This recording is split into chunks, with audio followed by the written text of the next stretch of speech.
Hi, ഞാൻ Satheesh Kumar K P പഠൻ. അപ്പോൾ ഞാനിതിൻ്റെ ലൊക്കേഷനിൽ വന്നിരിക്കുകയാണ്. ഇതാണ് നമ്മുടെ ലൊക്കേഷൻ, ഈ കട ഇവർ പൊളിച്ചതിൻ്റെ ലൊക്കേഷൻ.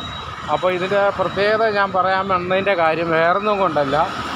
ഞാനിവിടെ പറഞ്ഞല്ലോ 10% കീടങ്ങളാണ്. ആ കീടങ്ങൾ എന്ന് പറയുന്ന ആൾക്കാർ വേറെ ആരുമല്ല, നമ്മുടെ കേരളക്കാരും ഇത് തിരുവനന്തപുരത്തുകാരുമാണ് 90% ആൾക്കാർ.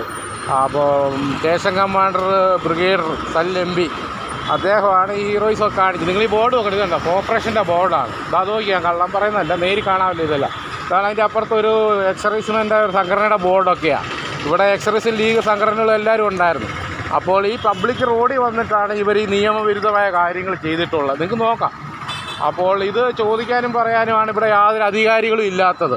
അപ്പോൾ അത് ഞാൻ വ്യക്തമാക്കുന്നതിന് വേണ്ടി ഈ ലൊക്കേഷനിൽ വന്നത്. ഇവരപ്പോൾ ഇവിടെ മലപ്പുറം, കത്തി, ബോംബെ, കൊടച്ചക്കരം പട്ടാളക്കാർ ഇവിടെ മൊത്തം വന്ന് QRT ഇവിടെ ലാൻഡ്, പിന്നെ പോലീസുകാർ ഇവർക്ക് സപ്പോർട്ട്, 5 ഫ്ലൈ സ്ക്വാഡ് ഇവരെല്ലാവരും കൂടെ ചേർന്നാണ് എന്നെ അകപ്പെടുത്താൻ നോക്കിയത്. പക്ഷേ ഇവർക്ക് നടന്നില്ല കാര്യങ്ങൾ. കാരണം എൻ്റെ വ്യക്തമായ തെളിവും കാര്യങ്ങളുമായി. അപ്പോൾ ഇവർ പുറത്തറിയാതിരിക്കാൻ വേണ്ടിയിട്ടാണ് എന്നെ ഇമാർ ഇല്ലാതാക്കാനായിട്ട് ശ്രമിച്ചുകൊണ്ടിരുന്നത്. അപ്പോൾ ഞാൻ വിചാരിച്ച് ഞാനും തിന്നുന്ന ഇതേ ആഹാരമാണ്, ഇതേ യൂണിഫോമാണ്. അപ്പോൾ ഇവരുടെ അഴിമതി ഒന്ന് പുറത്ത് കൊണ്ടുവരണം അധികാരികളെ. ഇതുപോലെ പല ഭടന്മാരെ ഇമാർ ചവിട്ടിത്താത്ത് വെച്ചിരിച്ചിട്ടുണ്ട്. പക്ഷേ അവർക്കെല്ലാം പേടിയാണ് പുറത്ത് പറയാൻ. കാരണം ഇവരത്ര അധികാരം ഒന്ന് ഇമാർ ഇല്ലാതാക്കുക ജോലിയില്ല, ഇവരുടെ കഴിഞ്ഞോളൂ. അപ്പോൾ ഇതിനെല്ലാം കോർപ്പറേഷനും ഇമാർക്കെല്ലാം സപ്പോർട്ടാണെന്നുള്ളതാണ് ഏറ്റവും വലിയ വ്യക്തത. നോക്കണം. അപ്പോൾ ഞാൻ പറഞ്ഞു, ഇത് ബോർഡ് കണ്ടോ, ഇതാണ് കടയുടെ ലൊക്കേഷൻ കണ്ടോ, വണ്ടി ഇരിക്കുന്നുണ്ടോ. അപ്പോൾ ഇതാണ് ഇവിടെ സംഭവം നടന്നുകൊണ്ടിരുന്നത്. അപ്പോൾ ഇത്ര അധികാര ദുർവിനിയോഗമാണ് റോഡിൽ വന്നത്. അപ്പോൾ ഇവർ അതിർത്തിയിൽ പോയിട്ട് ഇതേപടി അവരുടെ അതിർത്തി ഉണ്ട്, ആ അതിർത്തി കഴിഞ്ഞിട്ട് ഇപ്പുറത്ത് വന്ന് ശല്യം ചെയ്യുമ്പോൾ മറ്റുള്ള രാജ്യക്കാർക്ക് ശല്യമാണ്. അപ്പോൾ ആ പേരുദോഷം മൊത്തം ആർമിയെ കൂടെ ബാധിക്കുന്നതാണ്.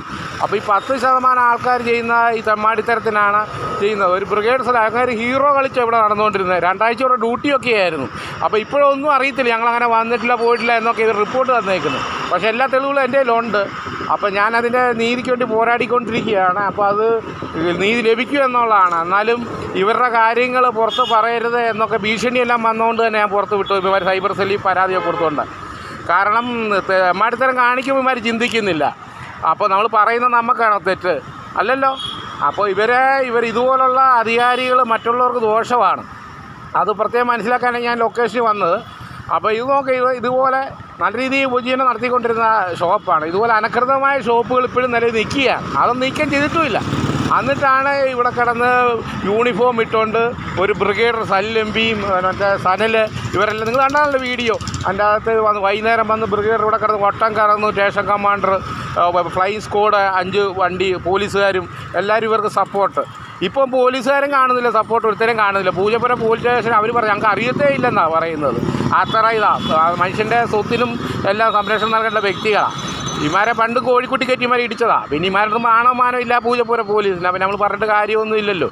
അപ്പോൾ അതുകൊണ്ടൊക്കെ ഞാനും പറയാം, തമാരെ കൊണ്ട് കഴിവട്ടവന്മാരോട് നമ്മൾ പറഞ്ഞിട്ട് കാര്യമില്ല. അപ്പം അതിനകത്ത് പല അധികാരികളെല്ലാവരും അറിഞ്ഞിരിക്കണം. അപ്പോൾ ഇതിനുള്ള നീതി ഞാൻ പോരാടി കൊണ്ടുവരും, എന്തൊക്കെയാലും ഏതറ്റം വരെ ആയിപ്പോയാലും. അതുകൊണ്ടത് പറയാൻ വേണ്ടിയാണ് വന്നത്. അപ്പം നമ്മുടെ കേരളത്തിൽ ഇതേ സ്ഥലത്തുകാർ തന്നെയാണ് എൻ്റെ എതിരായിട്ടുള്ള പ്രതികളും. അപ്പോൾ അതുകൊണ്ടാണ് ഇതേ നാട്ടുകാരുമാണ്.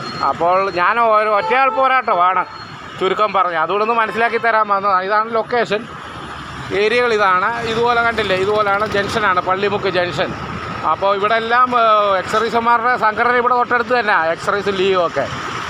ഒരുത്തരും ഇതിൻ്റെ അകത്ത് യാതൊരു നടപടിക്കും എടുത്തില്ല. കാരണം ഇവർക്കൊക്കെ ഒരു മേജറെ കണ്ട ഇമാർ ഓടിപ്പോവും. പിന്നെ ഇമാർ റേഷൻ കമാൻഡറെ പ്രതി നിറഞ്ഞ ഇവനെ കാലിലും വരുമോ. അപ്പോൾ അതുകൊണ്ടാണ്. പക്ഷേ എനിക്കുള്ള നീതി ഞാൻ മേടിച്ചിരിക്കും. അത് ഏതൊരു വ്യക്തിയായാലും, സ്റ്റേഷൻ കമാൻഡറോ അതിനെക്കാട്ടി വലിയ ആൾക്കാർ ആരൊക്കെ ആയാലും എനിക്കറിയേണ്ട കാര്യമില്ല. എനിക്ക് എൻ്റെ കാര്യങ്ങൾ നോക്കിയാൽ മതി. എനിക്കുണ്ടായ നഷ്ടം അതെനിക്ക് നികത്തിയേ പറ്റൂ. അപ്പോൾ അതാരും ഇമാരും ഫ്രീ ആയിട്ട് ഇമാരുടെ അന്തസ്സ് നോക്കിയാലൊന്നും എനിക്ക് പറയാനോ ഇല്ല. എൻ്റെ ചോരയിലെ കാശാണ്, അല്ലാതെ ഇവൻ്റെ വീട്ടുകാരും തന്ന കാശൊന്നും അല്ല. അപ്പോൾ അതുകൂടെ പറയാൻ വേണ്ടിയിട്ടാണ്. ഇമാർ നാണം കെട്ടാലും എനിക്കൊന്നുമില്ല, നാണം കെട്ടില്ലല്ലോ അല്ല. എൻ്റെ കാര്യം പറയാനുള്ള കാര്യം എവിടെയും പറയും. അതിനുള്ള വ്യക്തമായ രേഖകളുമുണ്ട്, തെളിവുകളുമുണ്ട്. അതുകൊണ്ടാണ് എല്ലാവരും വായി പൊത്തി വായിക്കാത്ത പഴം വെച്ചുകൊണ്ടെല്ലാം നടക്കുന്നത്.